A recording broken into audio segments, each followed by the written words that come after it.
हरे किशन किशन किशन हरे हरे, हरे राम राम राम हरे हरे, हरे किशन किशन किशन हरे हरे, हरे राम राम राम हरे हरे।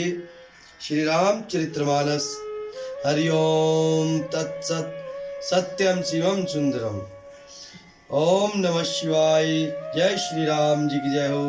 हरे किशन किशन किशन हरे हरे, हरे राम राम राम हरे हरे। अयोध्या कांड। ओम हरि कृष्णाय नमः, ओम हरि विष्णुनाय नमः। उनके मन में परिचय जानने की बहुत सी लालसाएं भरी हैं, पर वे नाम गांव पूछते सकुचाते हैं। उन लोगों में जो वयोवृद्ध और चतुर थे, उन्होंने युक्ति से श्री रामचंद्र जी को पहचान लिया। उन्होंने सब कथा सब लोगों को सुनाई कि पिता की आज्ञा पाकर ये वन को चले हैं। यह सुनकर सब लोग दुखित हो पछता रहे हैं कि रानी और राजा ने अच्छा नहीं किया। उसी अवसर पर वहां एक तपस्वी आया जो तेज का पुंज, छोटी अवस्था का और सुंदर था। उसकी गति कभी नहीं जानती, अथवा वह कवि था जो अपना परिचय नहीं देना चाहता। वह वैरागी के वेश में था और मन वचन तथा कर्म से श्री रामचंद्र जी का प्रेमी था। इस तेज पुंज तापस के प्रसंग को कुछ टीकाकार शेपक मानते हैं और कुछ लोगों के देखने में यह अप्रासंगिक और ऊपर से जोड़ा हुआ सा जान भी पड़ता है, परंतु यह सभी प्राचीन प्रतियों में है। गुसाई जी अलौकिक अनुभवी पुरुष थी। पता नहीं यहाँ इस प्रसंग के रखने में क्या रहस्य है, परंतु यह शेपक तो नहीं है।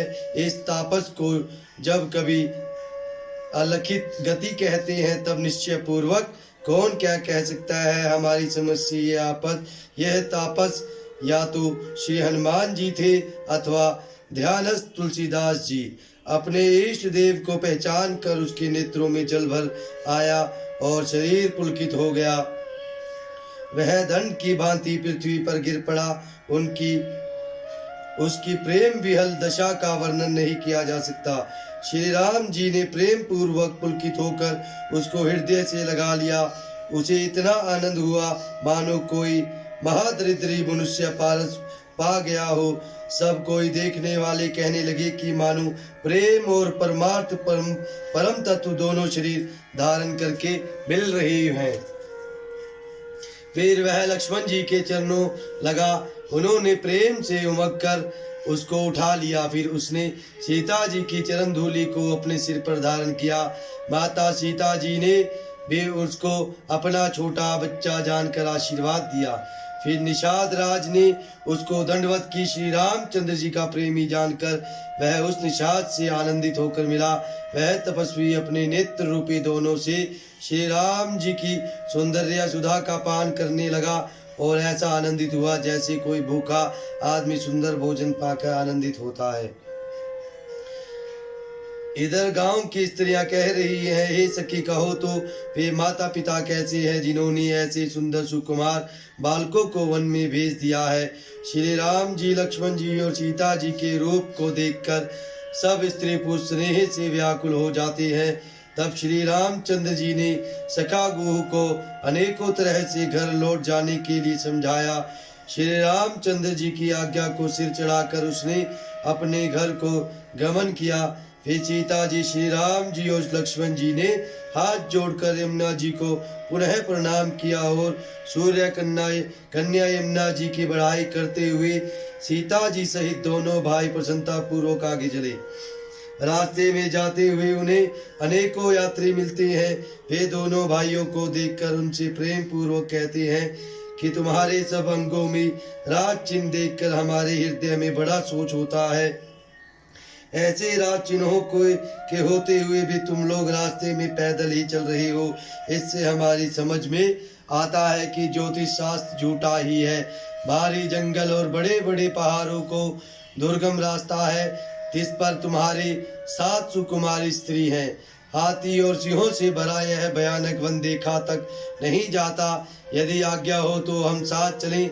आप जहाँ तक जाएंगे वहाँ तक पहुँचाकर फिर आपको प्रणाम करके हम लौट आवेंगे।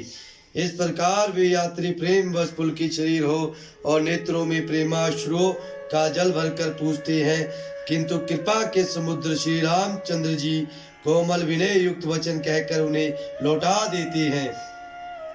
जो लोग गांव और पूर्वी रास्ते में बसे हैं, नागों और देवताओं के नगर उनको देखकर प्रशंसा पूर्वक ईर्ष्या करती है और ललचाते हुए कहते हैं कि किस पुण्यवान ने किस शुभ घड़ी में इनको बसाया था, जो आज ये इतने धन्य और पुण्यमय तथा परम सुंदर हो रहे हैं। जहाँ जहाँ श्री रामचंद्र जी के चरण चले जाते हैं, उनके समान इंद्र की पूरी अमरावती भी नहीं है। रास्ते के समीप बसने वाले भी बड़े पुण्यात्मा है।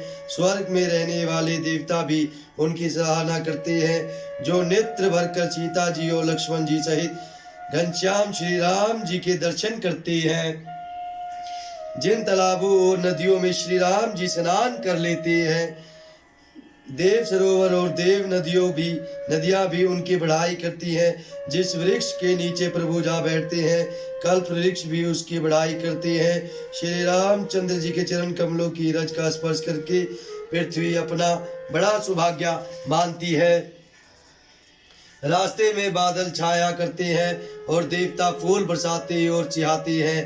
पर्वत वन और पशु पक्षियों को देखते हुए श्री राम जी रास्ते में चले जा रहे हैं। सीता जी और लक्ष्मण जी सहित श्री रघुनाथ जी जब किसी गांव के पास जा निकलते हैं, तब उनका आना सुनते ही बालक बूढ़े स्त्री पुरुष सब अपने घर और काम काज को भूलकर तुरंत उन्हें देखने के लिए चल देते हैं।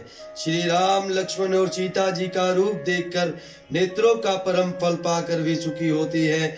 दोनों भाइयों को देखकर सब प्रेमानंद में मग्न हो गए। उनके नेत्रों में जल भर आया और शरीर पुलकित हो गए। उनकी दशा वर्णन नहीं की जा सकती, मानो दरिद्रों ने चिंतामणि की ढेरी पा ली हो। वे एक एक को पुकार कर सीख देते हैं कि ऐसे क्षण नेत्रों का लाभ ले लो। कोई श्री रामचंद्र जी को देखकर ऐसे अनुराग में भर गए हैं कि वे उन्हें देखते हुए उनके साथ लगे चले जा रहे हैं। कोई नेत्र मार्ग से उनकी छवि को हृदय में लाकर शरीर मन और श्रेष्ठ वाणी में से स्थिर हो जाते हैं, अर्थात उनके शरीर मन और वाणी का व्यवहार बंद हो जाता है। कोई वन की सुंदर छाया देखकर वहां नरम घास और पत्ते बिछाकर कहते हैं कि क्षण भर यहाँ बैठकर थकावट मिटा लीजिए, फिर चाहे अभी चले जाइएगा, चाहे सवेरे।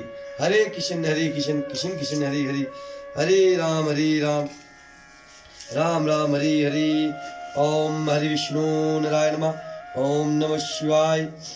ओम हरि ब्रह्मा नारायण नमः। ओम नमः भगवत वासुदेवाय। ओम नमः नारायणाय। हरे कृष्ण कृष्ण कृष्ण हरे हरे, हरे राम राम राम हरे हरे। सत्यम शिवम सुंदरम।